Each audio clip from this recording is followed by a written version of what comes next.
नमस्कार। एक प्रश्न ड्यूरिंग हमारी वास्तु कंसल्टेशन में हमें बार बार पूछा जाता है और सबके मन में ये प्रश्न होता है और वो ये है, east south is a bad direction? तो हमारा जवाब है, south is not a bad direction. इसी विषय के बारे में आज का ये वीडियो है। 10वीं सदी में एक ग्रंथ लिखा गया है जिसका नाम है शिल्प प्रकाश, जो कि वास्तु का प्रमाणभूत ग्रंथ है और उसके ऊपर एक टीका लिखी गई है, शिल्प प्रकाश टीका। उसमें एक सूत्र आता है और वह सूत्र है, अशुभ दिशा नास्ति, अर्थात कोई भी दिशा अशुभ नहीं होती। तो फिर प्रश्न जगता है कि बहुत सारे विद्वान वास्तुशास्त्री एवं बहुत सारे आधुनिक ग्रंथों में साउथ को अशुभ क्यों माना गया है?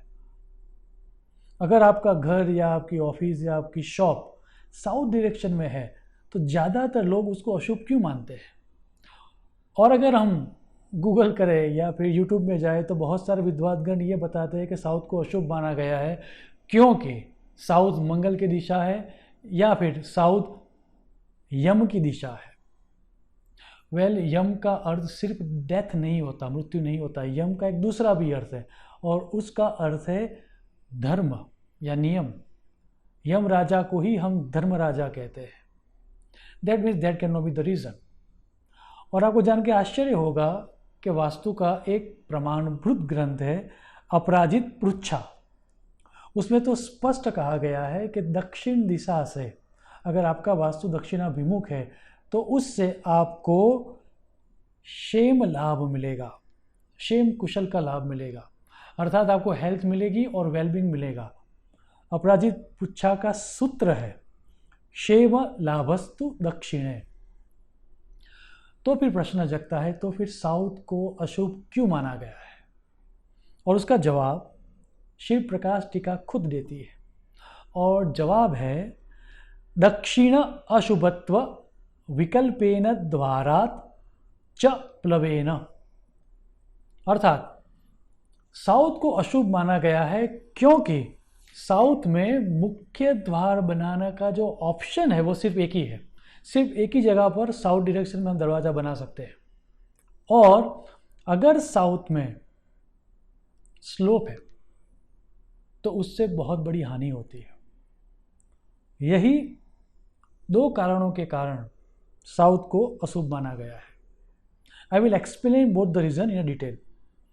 सबसे पहले अगर आप कोई भी वास्तुशास्त्र का ग्रंथ उठा के देख लो तो जहाँ पर मुख्य द्वार की चर्चा आती है वहाँ पर यह स्पष्ट दर्शाया गया है कि चारों दिशाएं, नॉर्थ, ईस्ट, साउथ और वेस्ट, इन चारों दिशाओं में हम मुख्य द्वार रख सकते हैं। और जैसा कि हम सबको पता है कि मुख्य द्वार किस तरफ रखते हैं? जहाँ पर रोड हो, जिस तरफ हमारा रोड फेसिंग हो, जिस डायरेक्शन में हमारा वास्तु फेसिंग हो वहीं पर हम मुख्य द्वार रखते हैं। दैट मीन्स वास्तु के सभी ग्रंथों में यह दर्शाया गया है कि नॉर्थ फेसिंग हो तो भी चलेगा, ईस्ट फेसिंग हो तो भी चलेगा, साउथ फेसिंग हो तो भी चलेगा और वेस्ट फेसिंग हो तो भी चलेगा। आपके ध्यान के लिए मैं मानसार ग्रंथ में जो द्वार के लिए सूत्र दिया गया है वो प्रस्तुत कर रहा हूँ।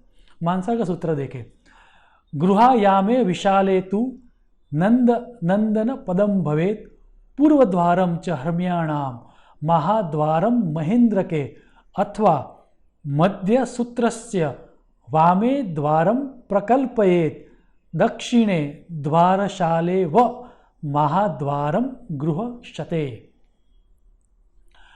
अर्थात अगर ध्यान से देखें तो नॉर्थ डायरेक्शन में मुख्य द्वार बनाने के 3 ऑप्शन है। ईस्ट डायरेक्शन में, पूर्व में द्वार बनाने के, मुख्य द्वार बनाने के अगेन 3 ऑप्शन है। 3 जगह पर हम मुख्य द्वार बना सकते हैं। वेस्ट डायरेक्शन में मुख्य द्वार बनाने के 2 ऑप्शन है, लेकिन साउथ डायरेक्शन में द्वार बनाने का एक ही ऑप्शन है और वो है गृहशत नाम की जगह। वहीं पर साउथ फेसिंग प्लॉट में या साउथ फेसिंग घर में या साउथ फेसिंग वास्तु में हम द्वार बना सकते हैं और इसीलिए शास्त्रों में, because option is very less और द लीस्ट, नॉर्थ में 3 जगह, ईस्ट में 3 जगह, वेस्ट में 2 जगह और साउथ में सिर्फ 1 जगह होने के कारण साउथ को अशुभ माना गया है। सूत्र याद रहे, दक्षिण अशुभत्व विकल्पेन द्वारात। अब जैसा कि हम सबको पता है कि वास्तु में मुख्य द्वार को बहुत इंपॉर्टेंस दिया जाता है और इसीलिए अगर आपका वास्तु साउथ फेसिंग है तो उस साउथ फेसिंग वास्तु में आपको द्वार कहाँ पर रखना चाहिए इस बारे में भी मैं डिटेल में बताना चाहूँगा, क्योंकि एक ही जगह है और वो है गृहशत। सबसे पहले आपको ये देखना पड़ेगा कि द्वार बनाने के लिए साउथ डायरेक्शन किसको माना गया है। और वास्तु का जो प्रमाणभूत ग्रंथ है विश्वकर्मा प्रकाश, उसमें सूत्र दिया गया है, आग्नेयाद नैऋत्यात दक्षिणे स्थिता, अर्थात साउथ ईस्ट से लेकर साउथ वेस्ट तक का जो पोर्शन है पूरे का पूरा, उसको दक्षिण दिशा माना गया है। सो आपको करना ये है कि आप आपके प्लॉट में जाइए या आपके घर में जाइए, जो आपका वास्तु है या फिर आपका शॉप या आपकी फैक्ट्री जो भी है, वहाँ पर आप जाइए और सेंटर से आप दिशा का निर्धारण कीजिए और साउथ ईस्ट से लेकर साउथ वेस्ट तक कितना डायमेंशन आ रहा है, कितने फीट आ रहे हैं, वो आप ऑब्जर्व कर लीजिए। Let's say for example 90 feet आ रहा है, 90 फीट का ऑप्शन आ रहा है from south east to south west. तो करना आपको ये है कि वो 90 जो फुट आपको मिले हैं उसको डिवाइडेड बाय आपको 9 करना है, क्योंकि वास्तु में वास्तु पुरुष की गणना के लिए आदर्श जो डायमेंशन दिए गए हैं वो है 9x9 का वास्तु पुरुष मंडल। सो साउथ जोन जो आपको मिला 90 फीट का, उसको डिवाइडेड बाय आपको 9 करना है, तो एक जोन आपको मिला 10 फीट का। सो अब आप ध्यान से ग्राफ को देखिए। सो जहाँ पर साउथ ईस्ट लिखा हुआ है और वहाँ से आपको स्टार्ट करना है और वहाँ से 10-10 फीट का आपको एक जोन मिलेगा। सो आप 4th जोन देखिए, वहाँ पर एक वर्ड लिखा हुआ है गृहशत। गृहशत वो जगह है, that means from south east से लेकर 30 फीट के बाद 30 फीट से लेकर 40 फीट का जो जोन मिला आपको, जो एग्जांपल दिया है उसमें मैंने 90 फीट का जोन रखा है साउथ का, दैट्स वाई वो 10 फीट का एक जोन मिला आपको।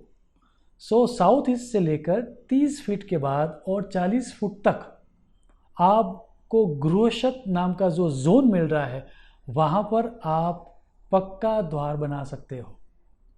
और वहाँ पर द्वार बनाने से आपको लाभ भी होगा, ऐसा शास्त्रों में स्पष्ट कहा गया है। जो वास्तु का प्रमाणभूत ग्रंथ है सम्रांगण सूत्रधार, उसमें ये स्पष्ट कहा गया है, गृहशतम तु विहितम दक्षिणेन शुभावहम।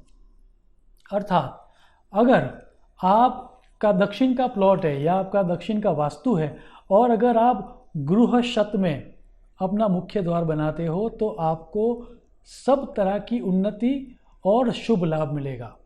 सो कहीं पर भी नहीं बताया कि दक्षिण अशुभ है, याद रहे, सिर्फ इतना बताया है कि कहाँ पर द्वार रखना चाहिए, क्योंकि बाकी सब जोन है वो मुख्य द्वार के लिए शुभ नहीं है। Now let's talk about the other part, and the other part is शिल्प प्रकाश टीका का जो अदर पार्ट था वो क्या था, दक्षिण अशुभत्व प्लवात, अर्थात दक्षिण दिशा का अशुभत्व उस दिशा में रहने वाला स्लोप या ढलान है। अब जैसा कि बेसिक आर्किटेक्ट के बारे में या बेसिक इंजीनियरिंग के बारे में जैसा हमको सबको पता है, तो हम घर इसी तरह से बनाते हैं कि हमारा घर ऊपर रहता है रोड से। दैट मीन्स हमारा वास्तु जिस तरह का फेसिंग होगा वहाँ पर ढलान होगा। उसका अर्थ ये हुआ कि अगर हमारा घर साउथ फेसिंग है तो हम घर ऐसे ही बनाएंगे कि हमारा घर ऊपर होगा और साउथ की तरफ ढलान होगा। इसको शास्त्र में अशुभ माना गया है। अपराजित पृच्छा का सूत्र देखें, धन हानि करो नित्यम रोगकृत दक्षिण प्लवः, अर्थात अगर दक्षिण दिशा में आपके वास्तु में ढलान है, स्लोप है, तो उससे आपको धन हानि होगी और रोग होंगे। अब मान लीजिए अगर हम किसी इंजीनियरिंग टेक्निक का उपयोग करें या फिर हम आर्किटेक्चर डिज़ाइन इस तरह से बनाएं कि हमारा जो प्लॉट का ढलान है वह साउथ फेसिंग न हो, तो वास्तुशास्त्र में स्पष्ट कहा गया है कि ऐसे दक्षिणाभिमुख घर में रहने से आपको क्षेम लाभ मिलेगा। दैट मीन्स आपका स्वास्थ्य अच्छा रहेगा और आपको धन लाभ भी होगा। आपकी जो लाइफ है वो डिसिप्लिन होगी, क्योंकि जो साउथ की दिशा है वो है यम की दिशा। यम मीन्स नियम, यम मीन्स अनुशासन, यम मीन्स धर्म। सो आपका जीवन धर्मपरायण होगा। आपको जान के आश्चर्य होगा कि सम्रागढ़ सूत्रधार में तो ये स्पष्ट बताया गया है कि अगर आपको धर्ममय जीवन जीना है, दैट मीन्स अगर आप वहाँ पर चतुर्वर्ण की बात की गई है और ऐसा कहा गया है कि अगर आप धर्ममय जीवन जीना चाहते हो, दैट मीन्स आप ब्राह्मण हो, या आप फिर डिसिप्लिन लाइफ जीना चाहते हो, दैट मीन्स आप क्षत्रिय हो, तो ब्राह्मण और क्षत्रिय दोनों वर्ग के लिए दक्षिण में ढलान वाली जगह या दक्षिणाभिमुख जमीन लेना या दक्षिणाभिमुख वास्तु लेना अत्यंत श्रेयस्कर माना गया है, अति शुभ माना गया है। सो याद रहे, सूत्र अगेन याद रहे कि दक्षिण दिशा जो है वो अशुभ नहीं है। सिर्फ दक्षिण में मुख्य द्वार बनाने का जो ऑप्शन है वो सिर्फ एक है और वो है गृहशत। और दूसरा, दक्षिण दिशा में अगर स्लोप है तो उससे आपको धनहानि और रोग होने की संभावना है। इंजीनियरिंग टेक्निक से अगर हम स्लोप को मैनेज कर पाए, आर्किटेक्चर डिज़ाइन से अगर हम स्लोप को मैनेज कर पाए, तो साउथ आपके लिए शुभ फल देने वाली जगह रहेगी। सो सूत्र याद रहे, अशुभ दिशा नास्ति। नेक्स्ट टाइम जब आप वास्तु देखने जाओ, नया घर देखने जाओ या जगह लेने जाओ, या अगर आप एग्जिस्टिंग साउथ फेसिंग वास्तु में रह रहे हो, आपकी रहने की जगह साउथ फेसिंग है या आपकी शॉप साउथ फेसिंग है या फिर आपकी फैक्ट्री साउथ फेसिंग है या आपकी ऑफिस साउथ फेसिंग है, तो मेरी सलाह है कि उससे आपको घबराने की ज़रूरत नहीं है। सिर्फ आपको मुख्य द्वार गृहशत में रखना है और आपको स्लोप को मैनेज करना है। अगर ये दोनों चीज़ें आपने मैनेज कर ली तो साउथ फेसिंग वास्तु भी आपके लिए सर्व तरह की उन्नति लाएगा। शुभम भवतु। प्रणाम।